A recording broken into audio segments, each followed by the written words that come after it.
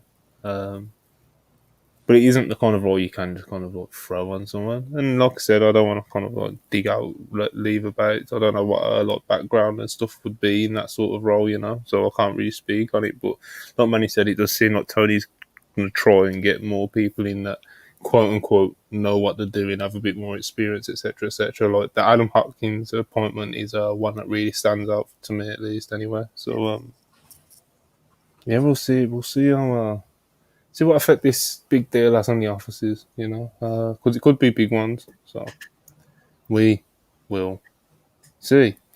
Next up on Dynamite, though, was a Sammy Guevara video package, which was the second of the four pillars video packages / promos, and interesting considering Sammy's meant to be a heel. It was very kind of like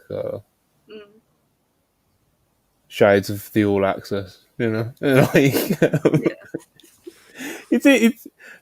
Tony's presentation of Sammy fucking fascinates me, man. Like, it really does, It's like it's like I said, it fascinates me. Joe, was you fascinated by this? Like, It's really weird. Yeah, I don't. Sometimes, like, when I watch it, I kind of almost am left to wonder if, like, we're supposed to think he's full of shit because he's a heel. But the way they portray it is that is not necessarily that way, and therefore I'm even more confused. Look, I'm not here to say that Sammy Guevara doesn't deserve his spot or anything, but like, I don't think anyone that's watched the show from from October 2019 to now could be like, man, that Sammy Guevara really shocked the world and broke out of nowhere. Like, he was in the first match on TV against Cody. He was in the first match on like, I don't know where this part of the presentation where he's like not supposed to be here is. I don't know. I've never understood this part of it. You know, it's like he's been on TV the whole time. And again, I'm not even saying he shouldn't be. It's bizarre to me. Now, again, maybe the point is that I'm supposed to think he's full of shit and say that's not true. I don't know. But the way they present it is a lot more sincere than that. And it's like they almost, in some of these promos, they make him a contrast to MJF rather than, you know, kind of focusing on their overlap between them. It's a weird deal. I mean, he's as a character, I think there's like a real, I think there's a real kind of misunderstanding as to who he is at this point, to be honest with you. I don't know. It's bizarre to me. Yeah, fascinating. I think this program just killed everybody for me. I mean, everybody besides MJF. Like, come on. I thought these guys could be the next guys up after the guys on top like retire, all that the top guys, and then I don't know, bro. I don't really think Jungle Boy or Sammy have it in them to do it. Darby, I thought he actually could do it. Then after this program, I'm kind of indifferent on Darby now, whether he could be the top guy or not of a promotion. I don't think anybody really carried their weight. Besides MJF, but even MJF, you kind of sucked at sometimes too. So, not a fan, Manny the Hooper. You know, it's definitely got its criticisms. This feud, I'm sure you're not the only person out there feeling like the way you do about the feud. I guess, you know, there definitely is something to be said for what he's saying, you know, like, because they have been thrown into the deep end of, like, you are the 4 pillars and you're going to main event this pay-per-view and do a fucking 3-month feud and this is what we're doing kind of thing. Had the TV matches and they got the wins up, etc., but it was all whilst the story was unfolding in front of us. Do you know what I mean? So it's like, it's kind of interesting actually. Now I'm thinking about it, I've kind of caught my own attention. But this might be crazy. This is like what I'm about to say, and everybody knows I don't like him at all. But I think if you put Orange Cassidy in this spot, I think he would have done a lot better than all these other guys, and would have felt more. But to be fair, he's Orange Cassidy.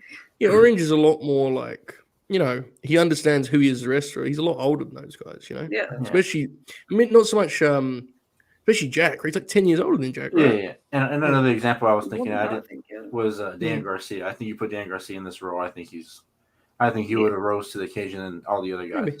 He always does, bro. Yeah. It is a tough spot, though, like, genuinely. It's, you know, I know we do a lot of bits about MJF, but he slotted in so seamlessly when he did like programs for the world's title initially, and when he did program with Cody in the first few months of AEW. I do think you can underestimate how hard it is to be in this kind of spot. Like that opening segment they had, to me, that was like they were positioned to foul there, even if that wasn't their intention. You know, like a live promo, those guys was never a good idea. So my actual go on. No, sorry, Mike. I will say I don't think this has been like. I personally don't think it's been a disaster by any means. I'm not saying you're wrong, Manny. To me, it's fine. And to what Monty said earlier, they probably needed something great to really convince people that weren't into it already. And they've yet to hit that something great. But I actually think there's been some good stuff. And I think there's been some positive signs almost across the board, to be honest. It hasn't resonated on a major level as a main event match. I think all the metrics suggest that, right?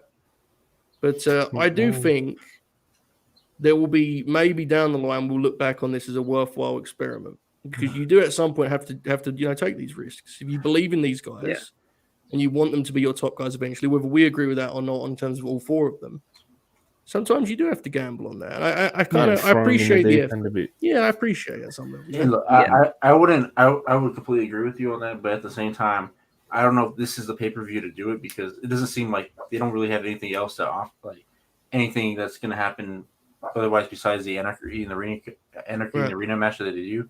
And if you're just depending on those 2 matches, I just feel like it's like a weak pay-per-view. And I think, don't get me wrong, I'm pretty sure these 4 guys are going to blow away in the match. Mm-hmm. But I mean, they're going to be doing they're probably going to have like a PWG style kind of match and all that. And I don't know if that feels like a real like the big heavyweight title match that I want to see, you know. Yeah, I got you. I don't even disagree. Like, I think we all would like, you got 4 pay-per-views a year, or like 4, outside of the Forbidden Door and whatever. You want those title matches to be these like box office blockbuster singles matches, right? In an ideal world. So I co-sign that, and I do think the numbers will probably reflect that, it won't be their strongest main event by any means. But I think, luckily, the Blackpool Combat Club Elite stuff, even if it is the only other thing, it's such a big hit, and people like it so much that I think they'll be okay, to be honest. Yeah, of course they will. I think it's just kind of interesting. Like, the build has been done in a way where it's like before someone goes into a world title feud, they'll get heated up in a certain way, and you can see it kind of coming, like it's on the horizon for them. Whether it's like a TNT champion kind of like dropping the belt and moving on to better things or something, like those sort of typical ways of like getting someone to a world title program. This was interesting in a way where Tony kind of just threw the pillars out there For sure. and was like, okay, we're going to establish that this is going to be the feud, and then we're going to build up the contenders, which is weird because you don't know who. That's risky in the sense of you don't know if anyone's actually going to catch fire and be, quote unquote, deserving of the spot in terms of like crowd reactions and stuff. Like I was saying earlier about like how they presented the program to us, and then they started getting the singles wins and stuff like that. And of course, Darby and Jungle Boy, they're going to be over to a certain extent because they always are. And Sammy Guevara is going to have great matches or really good matches because he always does on TV. And they're kind of done what you expected of him. I may be wrong, but I don't think any of those matches were like transformative for any of these people in the sense of he needs to be wrestling MJF now, So none of them even had that moment of he's next up, There was no like.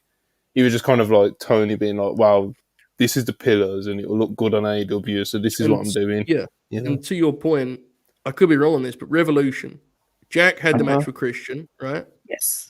What did Sammy and Darby weren't on Revolution, were they? Could be wrong on this. I'm not certain. I don't think they were. No.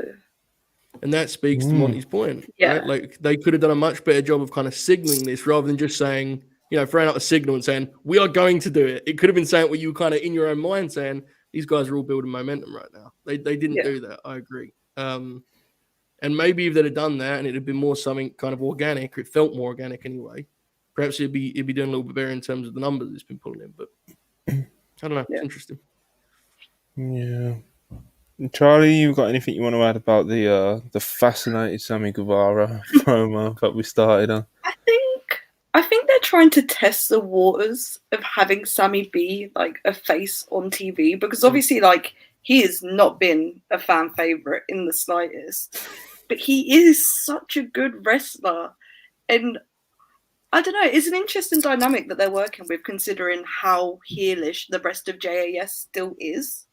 Yeah. So it makes me wonder like what the fallout of that's going to be like post Double or Nothing, and whether they finally play off of the weird dynamic that Daniel Garcia and Sammy have, and whether that finally implodes or whatever. But I don't know. This whole build, it's definitely been a sink or swim, and I think there's been like good stuff to come out of it.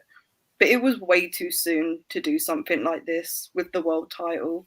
If it didn't have the title in the mix, and if it was for like the TNT title or just like personal issues with each other, then I think it would have worked a lot better than it has been for the main belt. Yeah, I hear you. Right. Well, I need to sneeze, I think. Would like to know while Monty sneezes that okay, no, I think I've got it. Go on, Joe. Okay, good. At one point during the show, I heard, I went back to listen to the sound that you guys were all popping at. And it's even funnier the more I talked, it would do it every single time, which makes it even better that I had no idea what was happening.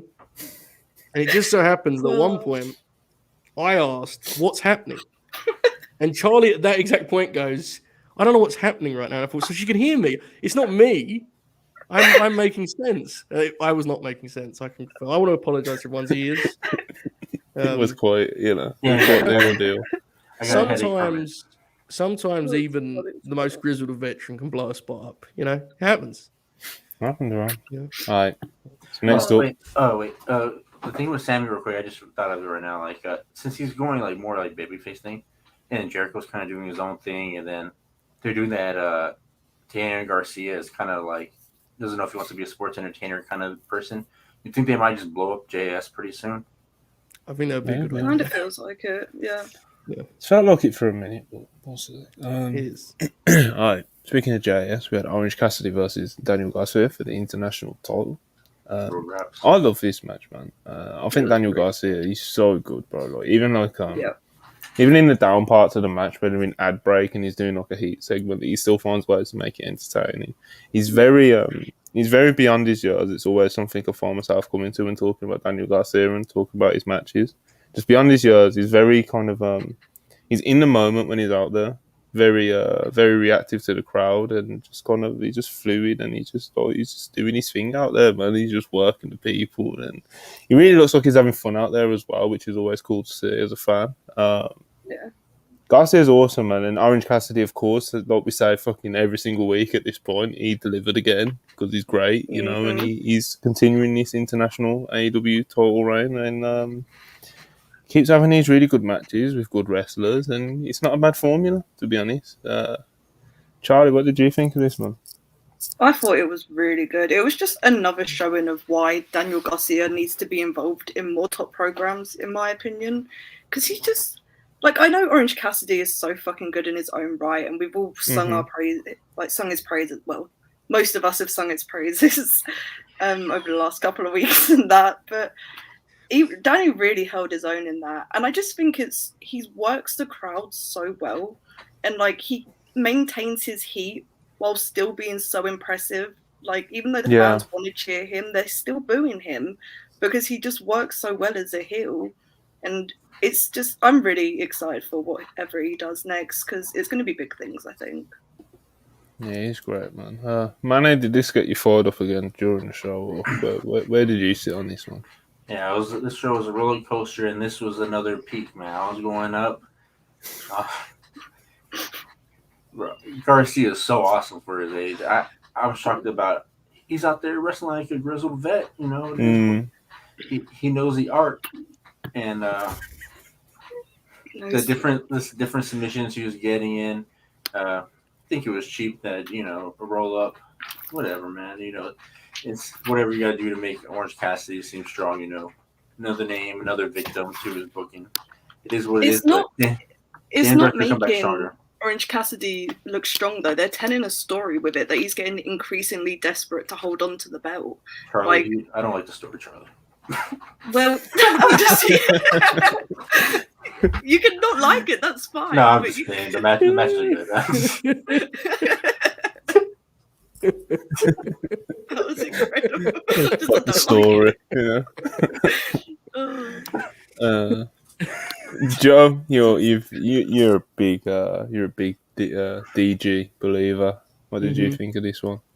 Oh yeah, I thought that a beautiful match, man. I really did. It's beautiful. It was beautiful, man, because they told a really, like the phrase "they told a story" is like the most oversaid, it's such a nothing comment about wrestling, but like they actually did that here because these are two of the smartest wrestlers in the whole promotion. You have two wrestlers going in opposite directions. I've watched this a few times. Going to be doing a review of it for our famed WrestlePurists match guide. But you got two wrestlers going in different directions, right? Orange Cassidy is an increasingly serious title compare. In the first act of the match, he's taking Garcia to the mat and he's hitting headlock takeovers on him and he's tricking him and doing this. And Garcia is going against the grain and trying to be a sports entertainer. And no matter what the results tell him, he's continuing to walk in that direction. And it's just wonderful seeing guys put this kind of thought into their matches. And I don't say that in a way of like, look, I'm all for guys going out there and just whacking each other. I'm all for guys doing high spots. Variety is the spice of life. But Garcia amazes me in terms of the amount of detail work he puts in these matches and the thought he puts into them as a character and as a personality. Everything he does makes sense, for better and worse as a character, and he's not worried about looking the coolest he can look. It's about performing the exact role he needs to perform that night. Orange Cassidy is just brilliant, and I mean that sincerely. Like there are so many shitty comedy wrestlers people still compare this guy to, and they haven't figured it out yet that the secret sauce is that Orange Cassidy is a truly great wrestler. It's not like some sort of, like it's not like tricks and fun and games. Like, no, he's great. And you saw that here. I thought they had a beautiful match. I actually preferred this to the opener, and I liked the opener a lot. I thought this match was really, really good. Loved it. I do want to say it's cool that it was cool, like beginning of the match where Orange was a serious wrestler, and then like he made Daniel Garcia actually become a pro wrestler throughout the match, Right. and then he lost to that was a pretty cool story and all that. So I really hope that this makes Daniel Garcia realize, oh shit, man, I guess I just need to be a pro wrestler again. We're getting there. We're getting there for sure. And I think in the meantime, this whole thing is allowing him to develop as a performer. And by the time he gets ready to be a wrestler, quote unquote, he'll be much more prepared for a push than he was when he first came in. And he was good when he first came in, but he's way more polished now. He's almost a different wrestler. Yeah, he looks great. And it is cool too that the opponents aren't letting Orange Cassidy do his Orange Cassidy gimmick, so they're making him just wrestle out the back, which is a cool thing. So I wonder when this title reign's over, if they're gonna still just tell the story where these wrestlers aren't gonna let him, be Orange Cassidy, or he's gonna kind of regress back to his way again, and then I don't know. Cool stuff going on. Yeah, I loved it, man. All right, next up we had a couple of video packages / promos. We had something from the Outcast. It was very. I don't think they dropped anything major here. It was just Outcast doing their thing. Always nice to see, I guess. Then we had a Darbs video package. This wasn't the third, I believe. Yeah, we've done MJF and Sammy. So this is Darbs one. I thought this was a good one. Well put together, etc. And yeah, man. I guess since we're back on this feud again, it's like no matter what they do, I guess from the start they haven't really made me believe anymore that any of them could actually steal one, Yeah. And I guess that's kind of a big part of what you're actually what you build a story fucking for, ain't it? Mm-hmm.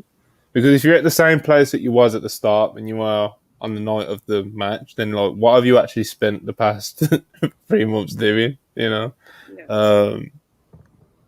So yeah, like I said, as good as the video package is, it doesn't convince me anymore. But I think Darby might still one. Yeah. What did you guys think? Anything to add? Oh, same thing, really. Pretty solid, All this stuff was well done and well produced, and I'm glad they did it. But I can't argue with you in terms of, no one's buying any title change here, right? It is what it is. Yeah. Right. So we had a. What was the stipulation? It was some form of no DQ. Monty, you missed a segment. You missed an important segment. I don't think that's actually happened yet. I saw the Monty, you did not miss an important segment. Oh no! What happened to Charlie? Look what you've done, John. It was not me. Firstly, I have not got that power. I'm not swaying for this. Charlie is right. The segment is later. Big Hundo will get to it. My apologies, Monty Curran. I hope I don't miss it now. I'm on edge now, brother. Charlie's right. It's later. All right. So we had Anna Jay versus Julia Hart in some form of. Was it Falls Count Anywhere? No holds barred. Some form of no DQ. It was literally just Julia Hart was banned from ringside. No, the Julia Hart match with Anna. Oh yeah, no holds barred. Yeah. I don't know where we are in the show anymore. He was only gone for 10 seconds. No, but it's I confused. Charlie skipped 15 minutes. The chat confused me, which then Charlie explained to me where I was wrong and confused herself. And then Manny did this motion, and Charlie disappeared from the screen. And he said, "Oh no, what happened?" And I was very confused. And then cut out for a second, and everything just got thrown off. It's okay. Well, no holds barred. Back on track with Anna Jay and Julia Hart going at it. Yes. They're the thing out there, man. I don't think they embarrassed anyone out there. And yeah, Julia got the win, I believe. Yes. Would have been embarrassed if I got that wrong, considering I was watching the show. Yeah, man. Anyway, does anyone have any takeaways from this match other than they kind of just did what they needed to do out there? And my main takeaway was that they built it's only ran for 3 weeks or whatever, but they built a women's story. They had a match, it went to a clean finish and whatever. They built it more. They had another match, and it was week to week. You could see where it was going, and we just need more of that in the women's division. It's no bullshit, just building stories like this and letting them get their shit off and doing what they need to do. I think they both look okay out there. it wasn't a match of the year contender. It was never going to be with these two. But I don't think like you said, they didn't embarrass themselves, and there was some pretty cool spots like the suplex or whatever it was on the outside onto the stack of chairs that like kind of fucked Julia up was kind of nuts. But I think they look better coming out of it than they did going in my opinion. Yeah, Julia's super over as well. Yeah. This isn't like necessarily spiteful, you know, but like Pylons says, Julia Hart is crazy over relative to her skill level, and I think it just speaks on her presentation though, because they present her so well since she joined the House of Black. That act is like super over, right? Yeah. That act is honestly more over than it. Like the TV type gets relative is kind of crazy at times. Like every time the House of Black comes out as a unit, they get like a huge reaction. I'm kind of reminded of how much people like them. Yeah. And Julia's a part of that. She's a cool part of the act. So absolutely, her entrance is great. Great presentation.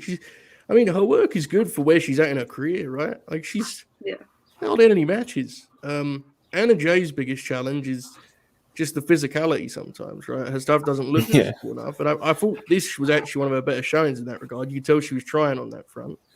I thought there's some good stuff for me. Again, you mentioned it, Charlie. It's like it looked like Julia got hurt, right, on the spot on the outside. She was struggling with her hip after they appeared, but hopefully everyone's okay. I thought they did a nice job, and I agree completely in terms of hopefully they can do more programs like this. It's fun. Yeah, some more like mid-card women's actual programs, even if it's just 3 weeks, like Charlie was saying, like 3-4 weeks, like just just mix some stuff in. You know, it allows people to develop as well, which is always good.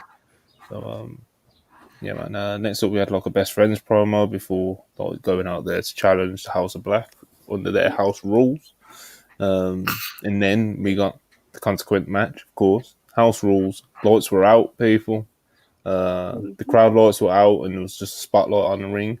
I actually thought it kind of looked quite cool, to be honest. It'll make these house rules, House of Black matches feel distinctive, and it'll be synonymous with this reign that they're having, and that's why I like it. Man, of course, House of Black, they had a good match with the Best Friends and Bandito, because, of course. Well, I think they were calling them the Best Amigos on commentary and stuff. Which, that's a nice little part. It was a good match, man. And like Joe said, man, like they are over, bro. The crowd's into their matches. Part of me feels like the way that they've done the lighting may have helped like the crowd engagement a little bit even more. Like even though it was a crowd, like even though it was a hot crowd and everything anyway. I don't know. It just kind of, you put the spotlight on the ring, brother. Just like hearing the crowd go like crazy for House of Black, like from the darkness, it was just really popping me. I thought it was quite cool. It's like you were saying, just like the presentation of this match, they want House of Black to feel like a big deal, and people have been like shouting at AEW to make that happen for so long now, and now they're doing it. So I'm happy about it. I thought it was cool. I agree, and I think honestly the biggest challenge with the House of Black is that the audience probably likes them too much to be heels, right? And they're kind of at times they've been in the middle. I mean, Julia is to me the babyface of the Anna Jay feud. I think that's a fair assessment, right? And we saw Brody wrestle Garcia and get cheated at the end, which kind of made me wonder if they were going to work with the JS as babyfaces. But the audience loves the House of Black, and more specifically, they love when they have those dynamic combinations where they all fire off at once. They're all so explosive, right? All three of those guys in different ways. So it's almost hard for them to work a heat segment on like Trent, whoever it may be. Like it's difficult. The people want to see the House of Black just roll. So that in some ways is the biggest challenge because they're such an explosive trio. It's like, the baby faces, the audience kind of wants to see them get, eat up by these guys. They're spectacular. So that's one thing. But the match was fun. I liked it. Yeah, it's good stuff, Manny. What did you think of the spooky lights and the match itself, and just kind of like this house rules business? I couldn't get over the lights, bro. I don't know. I was telling Joe yesterday, it looked like a freaking beginning of a takeover main event, and then they just left the lights. They forgot to turn the lights off, and then on top of that, you go brawling into the crowd, and you can't see anybody besides Bandito with his little gold on his all black gear, just flying around. But he did. It is what it is, man. I mean, the Malachi's gonna do his lore shit, and I just gotta live with it. And I do want to say though, Malachi and Bandito were awesome in the beginning of the match, and then I'm mad that, or more annoyed that we didn't get more Buddy Matthews and Bandito, because what many stuff they did do was awesome and electric. So hope they run that one back, just them two. There's definitely more to explore with like this set of trios. I feel like there's some singles matches you could get out of it. Oh yeah, 100%. 100%, especially with like Bandito thrown into the mix with the best Hopefully we friends, get that best stuff. of you guys. So yeah, man. All right. So next up we had Orange Cassidy was backstage, of course, like watching the match or whatever it is that he was doing. I can't quite remember the exact details of it. And he's attacked. He is attacked, and who is he attacked by? None other than Kyle Fletcher of Aussie Open. He shows up to the show with his belts, and obviously he attacks Orange Cassidy. Yeah, man. The Aussie Open boys are creeping onto Dynamite. It could be planting some seeds here, Charlie. What do you think? I was very excited about this. Anyone who's talked to me before knows that I'm a pretty big Aussie Open fan. Love those boys a lot. So seeing Kyle pop up on Dynamite, just like randomly, it's like, I know obviously like we're creeping towards Forbidden Door and you should be like anticipating things like this, but seeing him like pop up in a singles situation is what caught me off guard more than anything else. But I'm excited for this. I think it's going to be a lot of fun. I think they could have a very good match, and we could talk about it now or after the cage match, but there's some things that could be building, like with this happening. Like there's some things. Yeah, well, we've got the main event to talk about pretty much next, so we'll save it for the minute. Anyone got anything else to add about Kyle Fletcher and the Aussie Open boys being at Dynamite? No, this is what I thought you'd missed. So the last time I brought it up, and he broke the show again, so I'm going to leave it. All right. I shot that was Kyle Fletcher. When he came up, I was like, "Who's that?" And then I realized who it was. He had the belts though. He had his belts. He looked like a kid. I mean, I don't know. I was like, "Who's that?" He looked like a kid. It popped me so much. He was just holding the belts up and just went Aussie, Aussie, Aussie. I was like, "That's all you've got to say." That's all he's got to do, man. You know, sometimes it's simple. And they just kept the camera on him. The camera's stuck in like 10 seconds. Yeah. Holy shit. Exciting times to be a United Empire fan. Absolutely. All right, so we had a couple of video packages for the main event. We had a Jungle Boy one, which was the last of the pillars. This was good again. Obviously, we've touched on this 4 separate times, so I don't think we need to again. And then we kind of got like a Jay White, Ricky Starks video package about their match next week. Again, another week without a Jay White live in ring promo already. Super significant. I wish he was in the Fed. Listen, bro. Hey, man. Nah. Hey. Manny the Hooper saying that is crazy. Alright, so main event, what we all came here for, bro. You know, what had the people excited going into the show? You know, it was a great card, but this was the real business. You know, the 2 big stars of the company, the heart and soul. You know, the Ace, Moxley, Kenny Omega, one of the main figures that started it all, having their what is it, like their 4th AEW singles match or something like that? Yes. Or whatever the fuck it is. No one cares though, because they're always great, you know. Steel Cage. Oh, no, we did miss a segment. We missed the Christian promo. Oh, come on. We missed the best fucking thing. How did I miss? I don't know how we missed that. Yeah, Christian. I don't know. I must have got swept away the heat. Yeah. You know. Blame Joe's When did it happen? Does anyone know when it happened in the show? I want to know when I was meant to have slid it in, because I completely missed it. Like, it's not even yeah. I don't even know where in the show. All right, so Christian got all his heat. He was good shit. Yes. You know, Christian, it's what he does. He was a lot of heat as well. It was a great segment. I don't actually have that much to say about it, funnily enough. No. It was awesome. Yeah, it was really cool. Someone replied to me on Twitter and said that they could barely hear what he was saying because they were booing so loud in the arena. And I thought that was pretty fucking cool. Yeah, good shit, man. Good shit. Manny, You're the one who was you was disgusted that this got left off, you know. So you best have you gotta have some form of take now, you know. Oh, that's like putting you on the spot. I didn't say that. I just said it was good. I mean, come on, man. I mean, what do you want to say, man?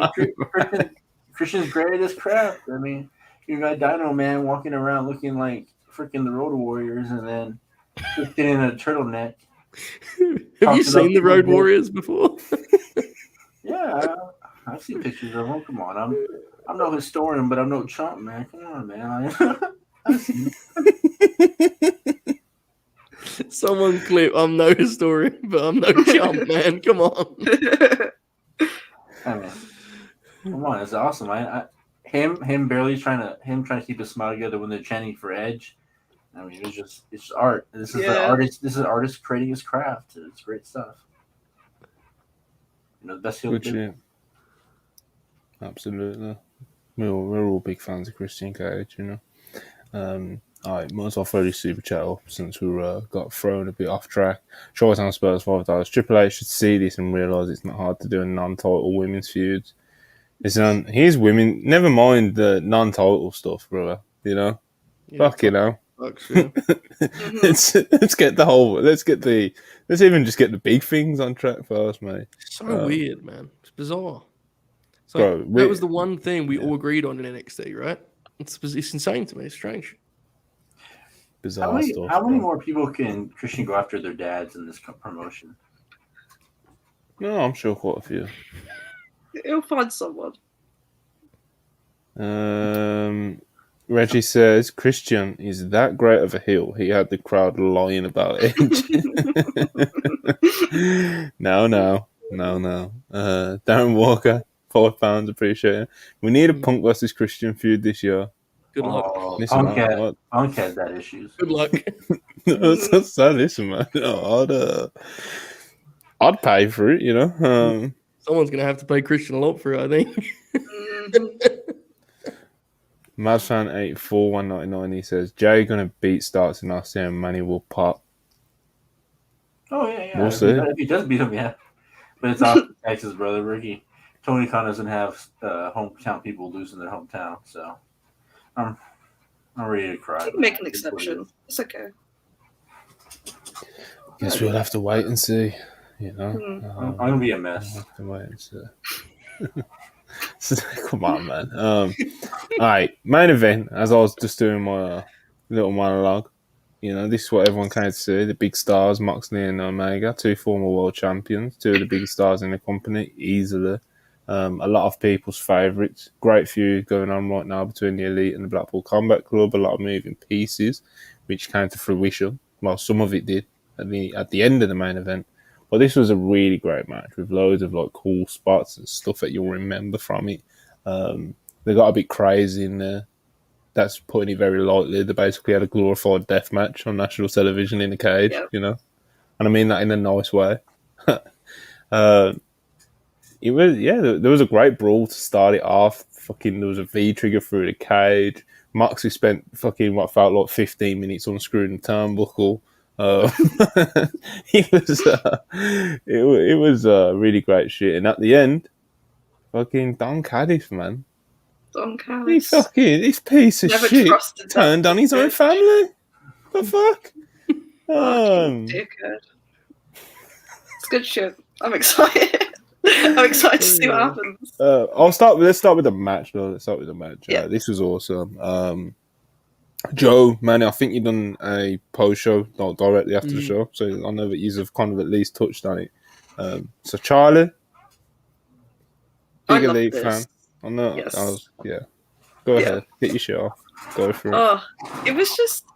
It's so interesting to me that every time that Mox and Omega get in the ring together, they still manage to have a different type of match, even though. Or have all of their matches been stipulations? At least 3 of them have been. Yeah, like every time they get in the ring, it's just they're so fucking good, man. Like absolutely, there was so many spots in there. Like I didn't know that they would be able to top the next spot with whatever was coming next.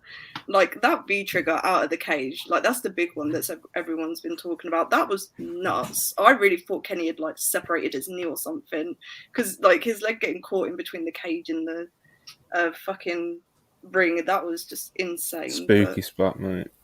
This is my type of shit. Like two of the wrestlers I love in like a deathmatch situation. Like this is just right up my alley. It was very, very good, and I had a lot of fun watching it. And like the brawl in the beginning as well, with the Bucks getting that huge pop, and it was just great shit. I had a great time. Hey, Matt was getting in there. I thought he was meant to be hurt. Yeah, man. Fuck. I mean, yeah. Getting in there. They're getting close to Double or Nothing. He's gonna rip that fucking thing off his arm at some point. It's gonna be great. Mm-hmm. I can't wait. Yeah, it was a really great main event. Bell to bell, 100%. Manny, what did you think of this steel cage affair? This was my version take of the Big Show and Brock Lesnar break the ring, but they broke the cage side. Everybody praising Kenny Omega and all that for that V trigger, but I think it was Jon Moxley that was the star of that spot, because he just took it like I told you, he took it like he didn't have a wife and kids, at home.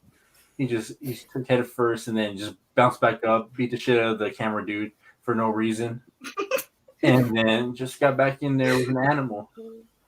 And it wasn't the match that I didn't want. It wasn't the match that I expected to have, but it was still a great match after all. I kind of want to see what Kenny and Moxley would have. Moxley have. I wanted them to see having a traditional cage match, but this is still awesome. These guys are just perfect in the ring together. A great rivalry between. I guess you could argue who's the ace and soul of this promotion, but I still think it's Jon Moxley. Jon Moxley turning on Kenny shocked me. I didn't even see it coming. A lot of emphasis on that. It's I was shocked, rocked me to my core, it was good shit, man. It was definitely good shit. Joe, how did you feel about this big main event? Yeah, I don't know how to follow that once again, but it was awesome. It was a great time. I loved it. I actually think this was probably my favorite match they've had together. And I mean, I like the others, but reflecting on it, damn rewatching it, I think it's my favorite of their kind of rivalry. And part of that's because the cage confined is too strong a word considering some of the things they did in this cage. But relatively speaking, it kind of focused them in on a few key ideas, and so did the runtime. But they absolutely rocked it. I mean, these two are very much, even though they're different in a whole lot of ways, they're very much kindred spirits in terms of both being equally insane, right, and being down for absurd stuff that they definitely shouldn't do, especially in a TV match, but they do it anyway because, of course, they do.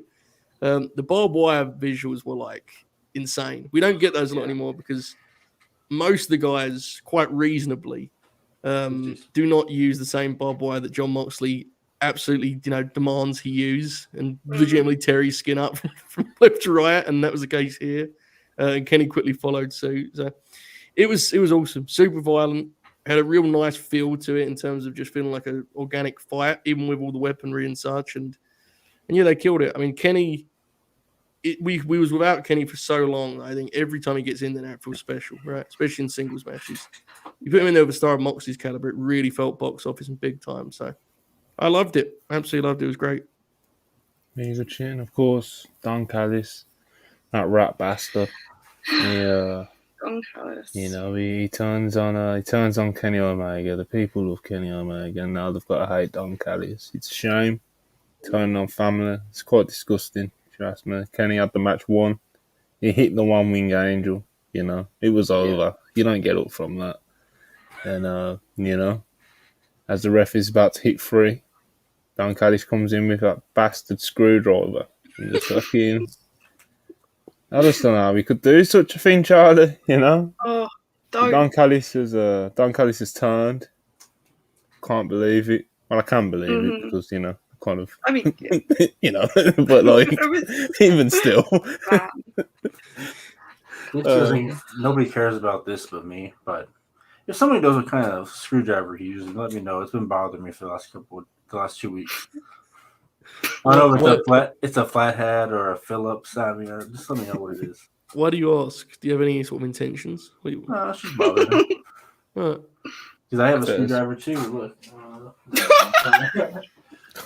Dude, yeah, that's really interesting, man. Wow. Cool. Henry Charles Albert Davis sends a super chat saying 199 says he knows how it feels to have family betray him. That is sorry to hear that, mate. Man, he said, I have a screwdriver, and then when I looked, he was like he was going to retrieve it, you know? Yeah. It was the fact Joe asked him if he had any intentions. He said no, and then said, "I have a screwdriver too." I do 3 podcasts a week, Manny. So I'm a little concerned. Oh my god! He also Manny froze for everyone else. Look at Manny. Manny looks. Look at him. I've never seen him look so joyous. Look at that freeze. It's a good freeze. It's a good freeze. Hopefully he comes back. Yeah. That really caught me. Oh, we've lost. We've all had technical difficulties tonight. Yeah. I was hold on. Hold on. Yeah. What? Where was mine? You forgot the best segment on the show, brother. That's not a technical difficulty. That's just being a fucking idiot, you know? That was great. Manny said, you missed the best segment on the show, and you then said that 2 minutes later. He said, I didn't say that. Yes, you did. We heard you. Yeah. All right, Charlie, I was going to throw it to you anyway. Break down what Don Callis is thinking here, please. Or where this may lead. I will say, I would say I've been pretty tapped in with the lore that's going on around the feud. I did not anticipate Don Callis splitting off from the Elite in this way.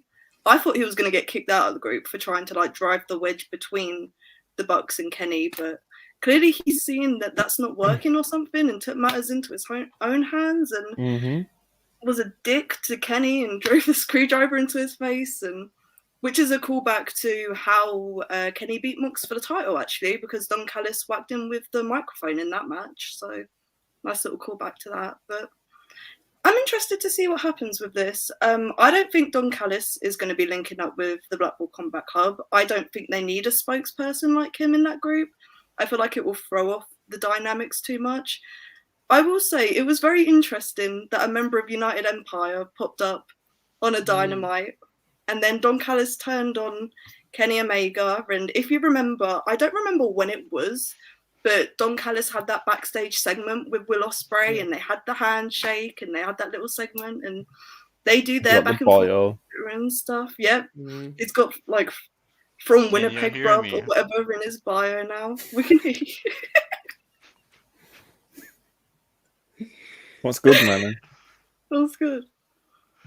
I think my power went out. Oh no! Incredible. Oh no! Just the House of Black too much. Now you're living. Oh it. no! Everybody's turning on robot on me. I guess this is goodbye. I mean, for tonight. I mean, I don't know. But before I go, I wanted to show you all my screwdriver.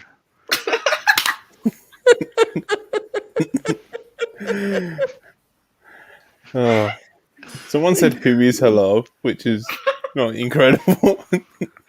The Hooper man, you know. Who else? I didn't realize how dark my room was. What? What?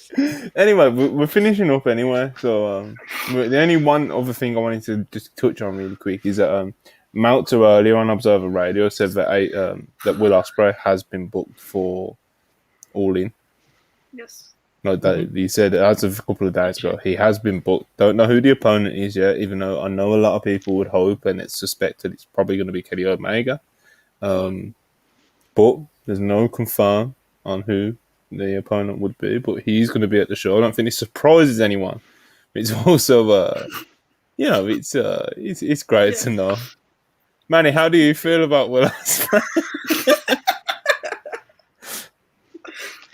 I don't know what's going on. You know what? I'm going to go outside. Hold on. Give me a second. I still haven't got over, man. He said he didn't know how dark it was. What does that even mean? How does that work? Yeah, he's Cook, cool. His man. connections. Yeah. He's cooked. He's cooked. Anyway, let's throw this around.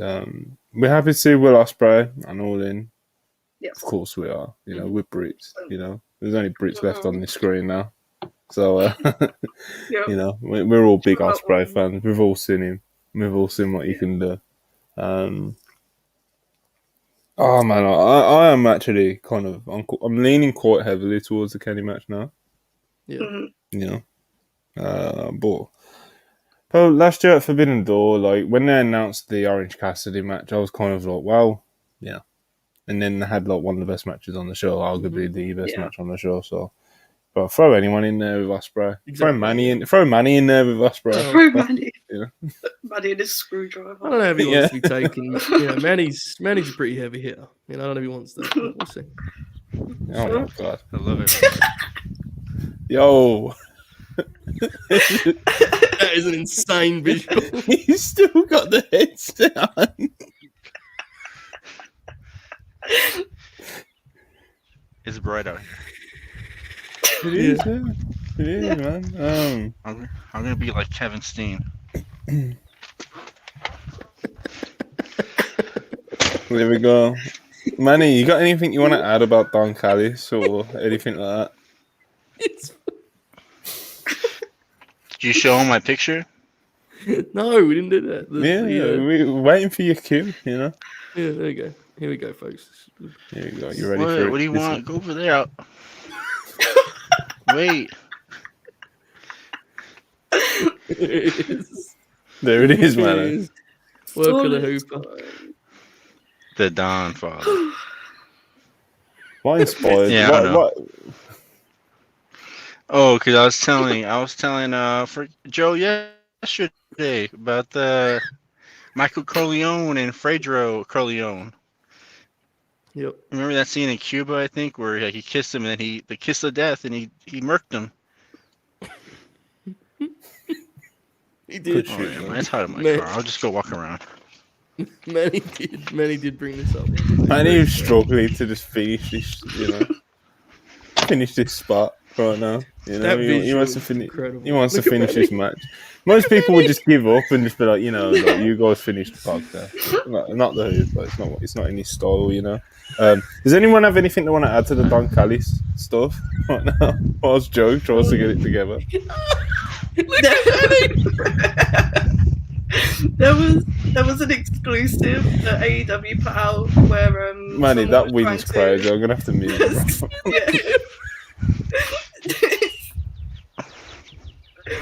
Why is he not muting him? There it is. There was an exclusive AEW put out where someone tried to grab an interview with Don Callis as he was running from the arena, and he was on the phone with someone. So take your guesses as to who. Could be Ospreay, could be Takeshita, could be Ibushi, could be Nick Aldis. Could be Nick Aldis.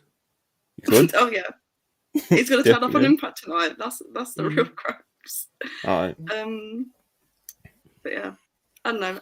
There's so many moving parts to this story, and even though I've been pretty good at like predicting what's gonna come, like they're getting some drops on me, and there's some stuff I haven't seen coming. So I'm excited. Best story. Yeah, I am actually really interested, excited, dare I say, to see how it all plays out with these and where to go with this story and how they keep it interesting the longer it goes on and all these kind of things. There was something else I wanted to touch on. There was the news earlier that Punk has been pushing to work with Samoa Joe. It was a name that a lot of people were suspecting, and we did basically talk about it yesterday. Yeah. But now there's actually like a report, Fightful Select. They're saying that sources close to CM Punk have indicated that he's been pushing to want to work with Samoa Joe when he returns. Don't think this is much of a surprise to many people, especially after the past couple of days. Like I said, we spoke about it yesterday, but that's the kind of shit I want to see in Wembley Stadium. Yeah. So that's that real fucking shit right there. That's that's perfect. Yeah. That's miraculous. That's beautiful, as Joe would say. It's beautiful. Sure. But yeah, man, I don't think this surprises anyone, does it? Punk wants to work with his pal. You know, like it's Yeah. not. I think, to be honest, there's a long list of guys who want to work with Joe, right? We hear it all the time in interviews and such, and Punk specifically, it makes a lot of sense. I mean, they were the most kind of famous dance partners for one another for a while there in the mid 2000s. Joe has been far away from Punk for long enough that some people have not seen those matches. A lot of people haven't seen those matches. They're going to watch the next one. 100%. But once upon a time, they were integral parts of each other's story, and I think that never changes no matter how far each of them climbed after that. So ever since Punk came back, even when Joe was still in NXT, it felt like an inevitable thing. They would just eventually this would work out and it would happen, and it appears we're fast approaching that now. So I'm very excited for it. I know there's going to be a lot of like inexplicable comparing to what it was, which is just not worth doing. It's pointless. Yeah.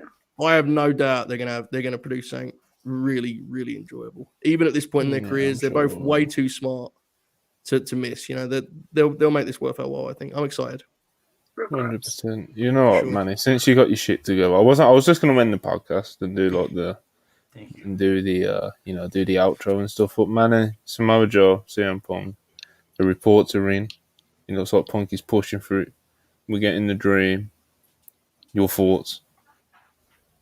I mean, shit, man. They're gonna create magic on the world stage, and people are gonna watch it, and millions of fans are gonna rejoice. I mean, this is what it is. And I hope everybody we're not gonna have these men for much longer in this space, and just let them create their art. I hope they go 60. Beautifully said, Manny the Hooper. And on that note, I'm going to wrap it up. Please like and subscribe if you haven't already, especially get those likes up. We appreciate it as always. The super chats, we're always super grateful for those. You guys are the best when it comes to that. I genuinely think we've got like the best live chat in like the whole of wrestling. Like it's the bits, obviously the super chats, which we of course appreciate, but just kind of like how the live chat is always so engaging and kind of along for the ride, whether it's technical difficulties or agendas and bits or whatever the fuck it is, or whatever mess we're doing over here. Guys are the best.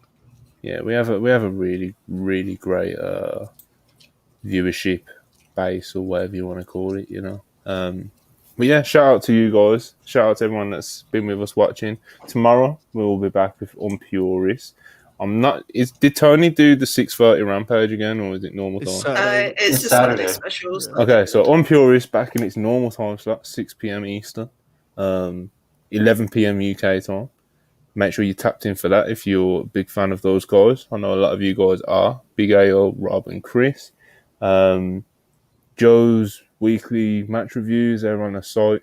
I'm going to be dropping a Manny feature tomorrow, probably. I wrote something. Charlie's got a feature coming out that she's working on. She'll drop more details about that when she wants. And man, just keep supporting the cause. Like I said, we really appreciate you guys. Like I said, we've got the best, some of the best viewership and followers and subscriber base in this whole entire space, and we are super, super grateful for it. So keep on supporting us because we are super grateful for it, and it is appreciated. And again, thanks for everyone that watched. Like, subscribe. Monty, can you tell me what I wrote? No. Peace.